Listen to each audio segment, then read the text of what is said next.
You are listening to the e-flux podcast.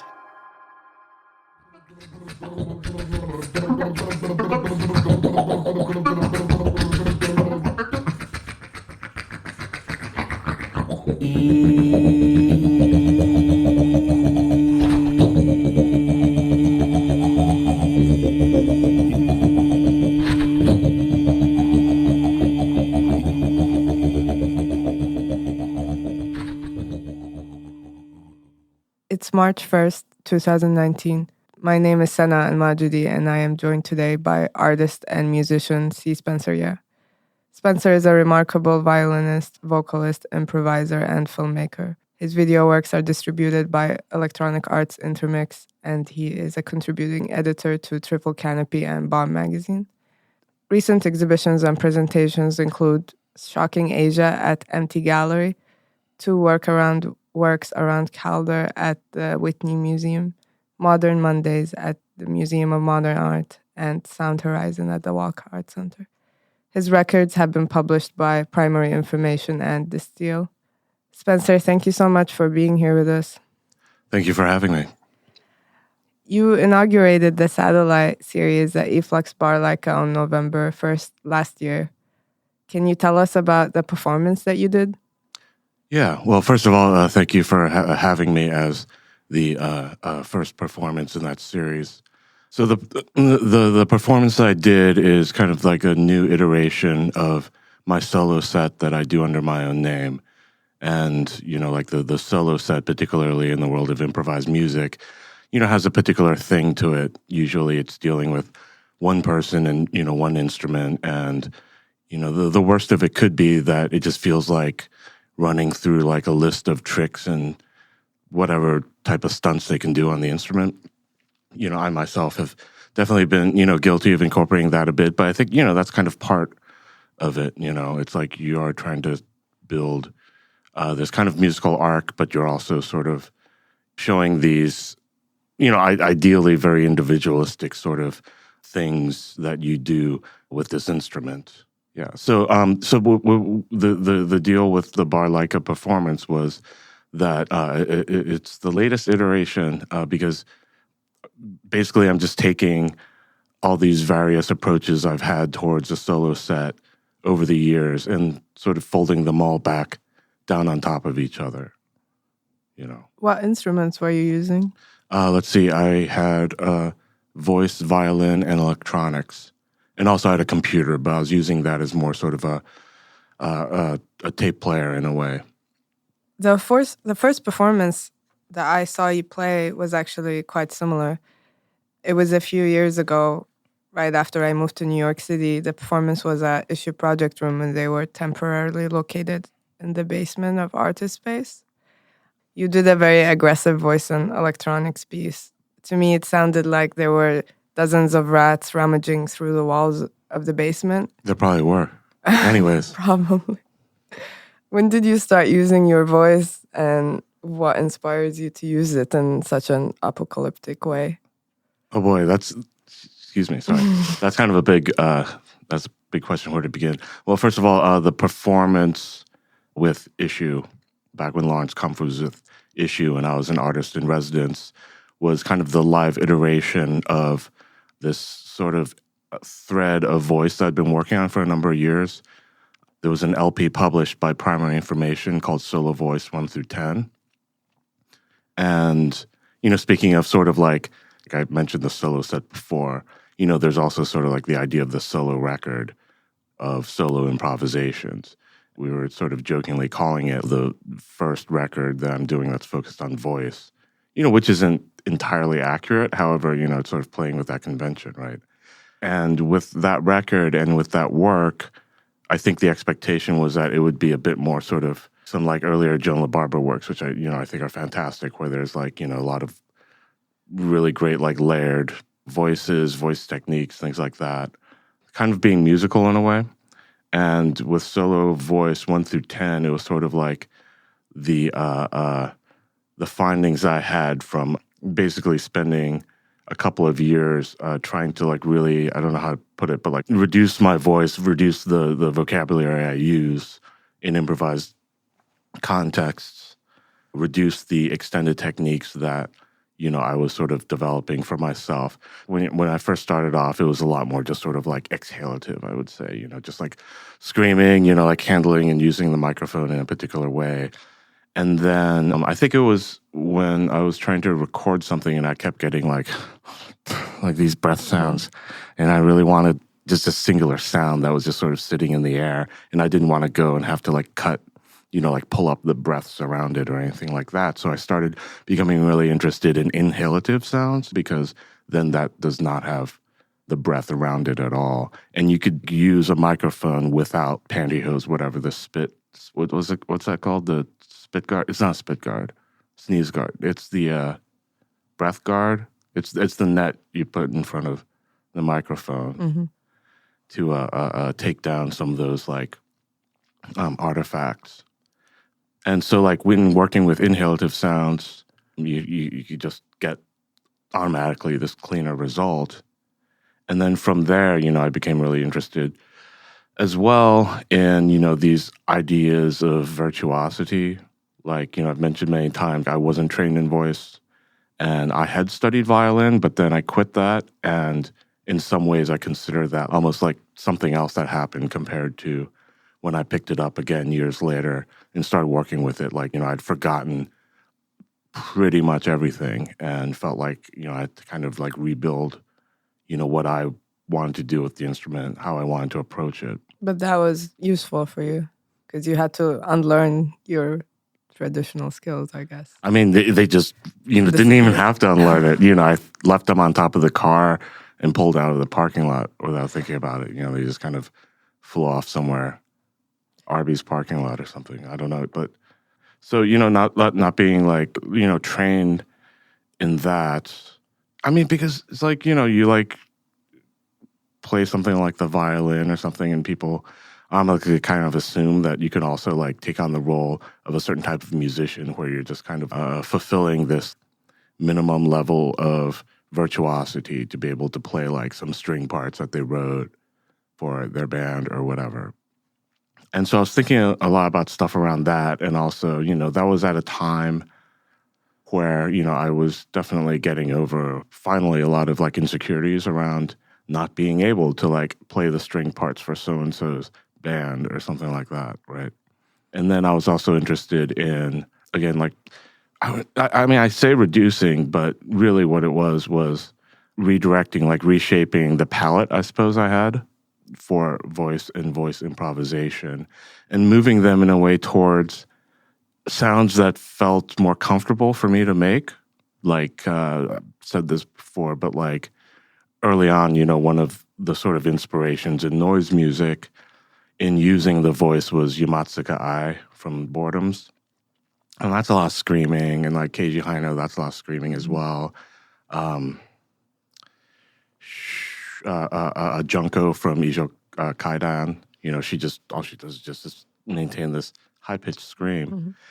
And, early on, I would try to do that, but then eventually my voice just started dropping, and it just started dropping, and, lower and lower, and it just kept getting lower. And so then I was like, well, why am I trying to sort of bend myself towards, this other thing when there's plenty that I already have that I could bend myself towards, if that makes sense. Yeah. What about, because you're speaking about inhaling sounds, do you listen to throat singing? Is that something that inspires you? I know that there's throat singing from various places in the world. Personally, I just know about like Mongolian and First Nation. I don't know if this is something you are inspired by. I mean, I would say that, I'm interested and inspired by like a lot of vocal musics. I'm not the best researcher and scholar in a way. Not that I think that that's necessary, but I would say that, yeah, like I would listen to that, but like I think in terms of being inspired by that, there certainly have been times where I've like worked on sort of, my own stuff, which might seem similar to throat singing.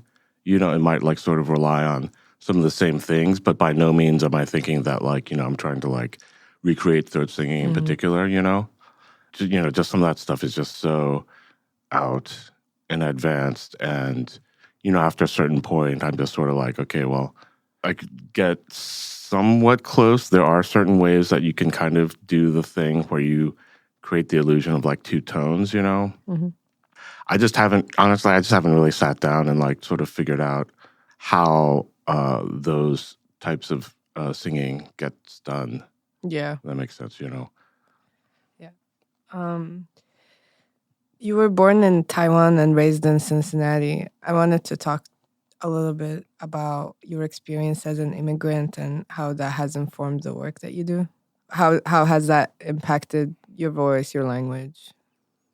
There was a time where I think it was like a few years ago, I was thinking about stuff all around this, and I had this realization that we moved to the U.S. when I was 5, Mm-hmm. and went to Ohio, and one of the things I was put into was this weird sort of like speech therapy. Speech therapy? Yeah, after Wow. school speech therapy thing. Was that what's it called? What it's called? I forget exactly what it was called. It wasn't anything like, particularly fancy. It was things like myself and my brother and maybe like one or two other like immigrant kids. Mm-hmm. Like, that game Operation? No. Where you're like pulling bones out of this like electrified body thing. I don't know. It's some board game. Okay. Maybe it was bigger back then. It's not. It's not Fortnite. So, but things like we'd pull out these little pieces of paper from the operation body, and then we'd have to read the word. Mm-hmm. And like basically what had happened that I hadn't thought about until years later is that when I was speaking like Mandarin Chinese, it's just sort of like your throat, your mouth. Maybe all these other muscles that you're not even aware of, they're positioned this particular way, right? Mm-hmm. And then when you switch to do English, right, like you kind of, for me, like I could feel almost having to like switch a pose in a way, make my throat like sort of bend this way, and my mouth would have to like sort of go this other way. And like in some ways, it was sort of like a Transformers or something. You know what I mean? Like it had to sort of like transform from whatever the guts setup is for Mandarin Chinese over to English. Mm-hmm. And I think having that sensual experience of the body at such a young age, like sort of implanted in me somewhere that, like this feeling of things aren't fixed. Mm-hmm. Do you know what I mean? Yeah. And to have that sort of in my muscles and guts and bones and whatever, I think that that's what sort of like later on, because again, like it wasn't like, I had seen like a singer on TV and I was like, oh my God, I want to do that, or any of that type of thing. It was just one day all of a sudden I'm like, I want to start using voice. And like when I was younger, like as many young people do, you have a lot of problems. Maybe like I didn't talk very much and things like that. Yeah, so it's just kind of weird. Like one day, like I'm like, oh, I'm just going to start messing around with my own voice. Whereas, like, I wasn't allowing myself to necessarily, like, do other things or work with other things. And so I think that's because of that certain experience of having those boundaries between, or I don't want to say boundaries between languages, but rather realizing, like, how do you say it? Like, like if you sort of change your body in a certain way, then you can sort of, like, perform or sort of do this other thing, right?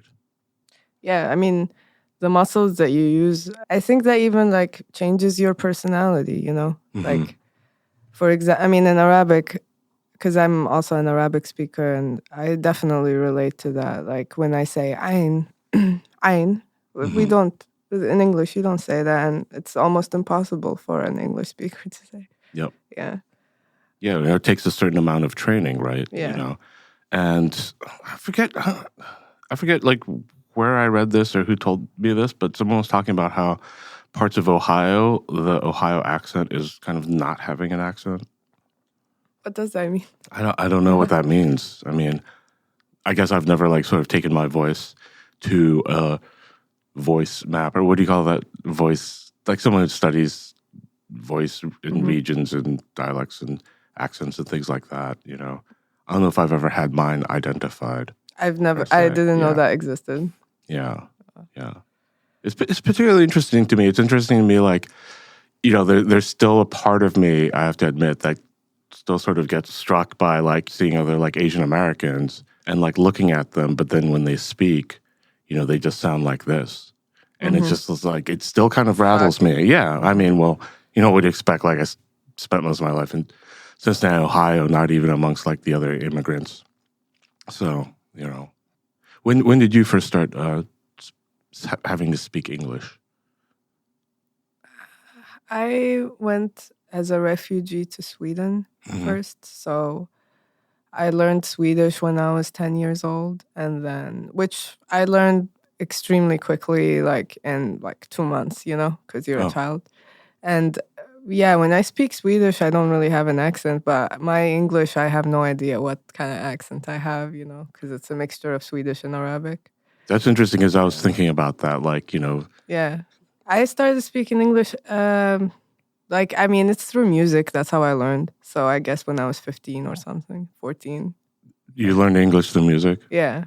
That's how a lot of teenagers, Oh, okay. So I just now, when I hear the same music I used to listen to, I actually understand what they're saying. It's kind of funny because when you said that, you learned English through music, I can only think about you and like some of the music that you're like playing and listening to now. And I'm like, how do you learn English through like instrumental music, Yeah. But, I was listening to whatever, Nirvana, Yeah. All of that stuff. Yeah, yeah. Yeah, I have no idea what they were talking about, and now you listen to it.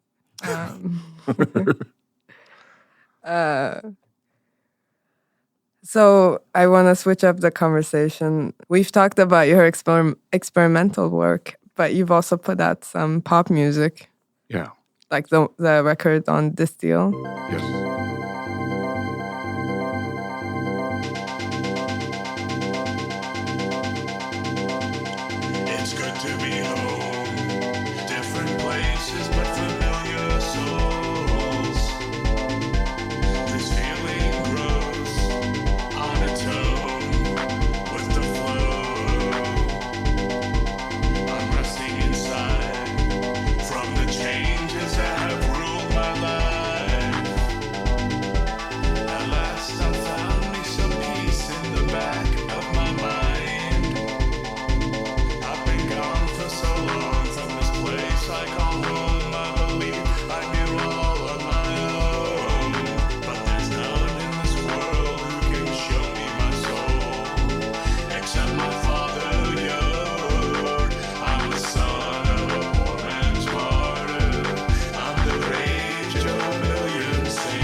How much pop music have you put out, and can you tell us about it? Let's see. So, how do I sort of sum this up?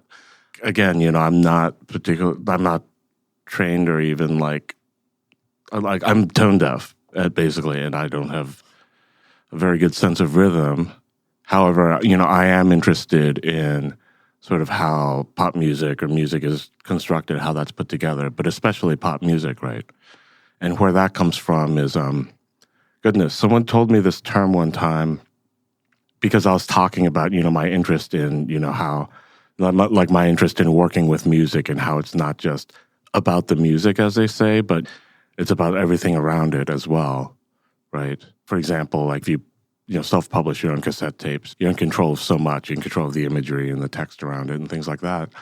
Distribution as well, which is important and interesting, but so then, with pop music, sort of looking at it instead as being like musical, you look at it sort of like, these various, like you look at it in this kind of other way in these various other components. So, there was the interest in that. And then also like, kind of an interest in like, expression in that way as well. I think there was a part of me that wanted to sort of express myself within that form.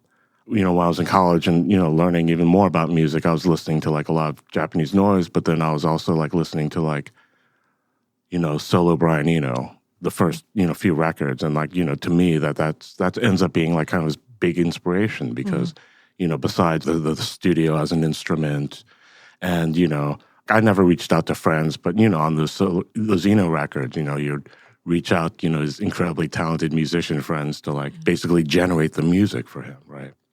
And, also, like, he wasn't necessarily a trained singer either.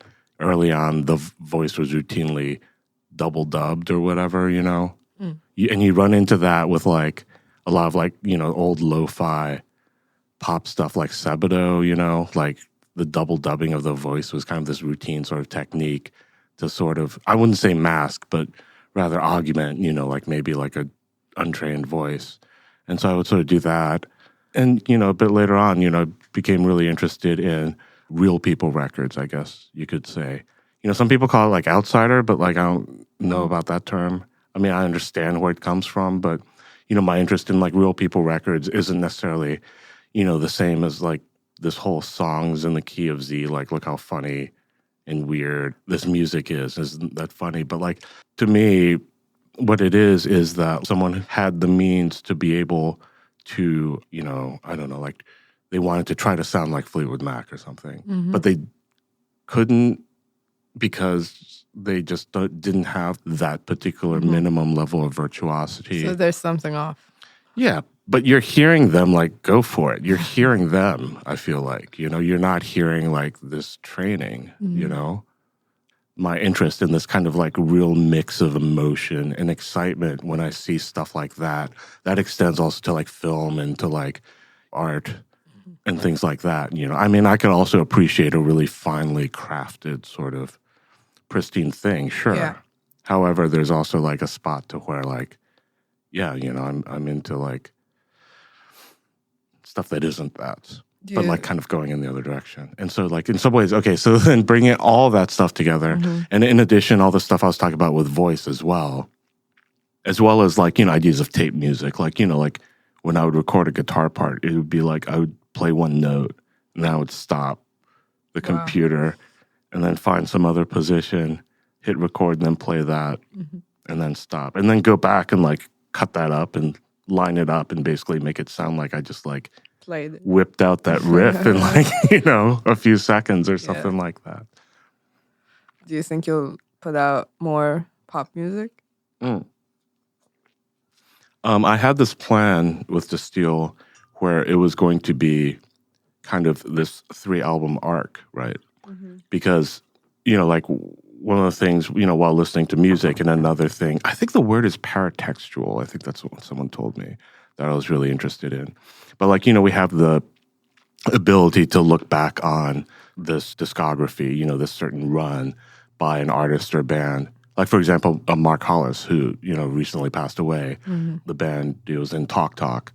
You know, they're kind of known to have, like, first starting off in a very sort of wave pop thing, but then moving into this, like, really sort of, like, glacial, like, you know, really just, like, kind of drony, weird music by their 5th or 6th album.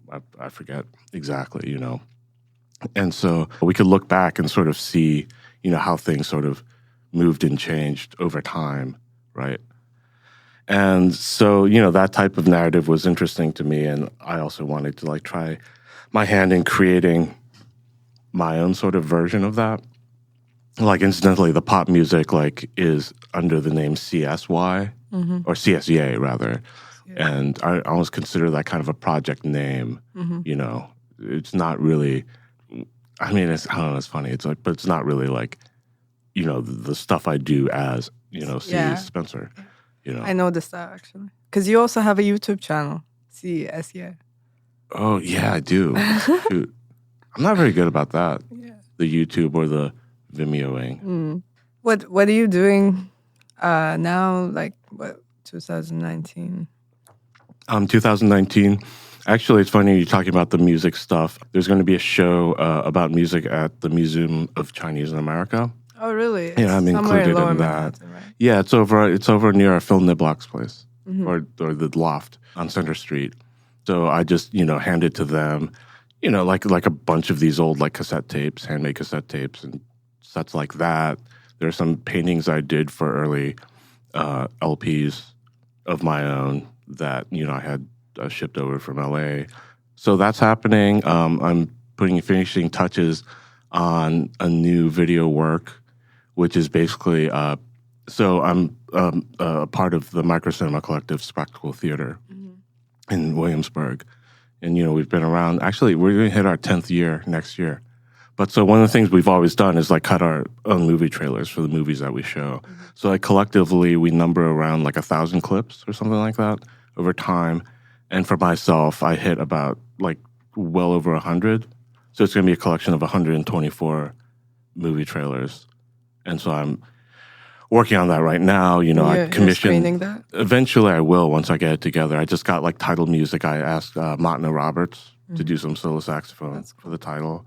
And that feels good. And, you know, so right now I'm just like sort of working on a lot of the details. And so that's going to be about 4 hours long, I think. So that's happening. I don't know, like I kind of miss making music. Like the last few years have all been these sort of like conceptual sound work, sort of like the solo voice. Yeah. And then, you know, I did this other project for Primary Information as well. And while those sort of drew on stuff that I developed while working with music, you know, I felt like there was some things I need to like sort of figure out. So I had to like sort of bring in all these other rules and things. And so, you know, the idea of just like sitting down and be like, I'm going to just make music and see what sounds good to me right now, you know, like that's something that I want to get on this year. So when is your show opening? The music. Oh, I should remember this. I forget. I think it's like maybe. Goodness. Is it this month? Or? No. I think it's still a little bit away. Okay. Yeah, I've never been there. I need to come. Also, I wanted to ask, what are you listening to right now? What am I listening to right now? Let's see. So, well, like very recently, good friend, Pete Swanson. He and two other people are running this label, Freedom to Spend, which is associated with, like Matt Worth from Revenge is part of that as well. And Pete just, you know, passed me a grip of, you know, files of some records that, you know, they had put out.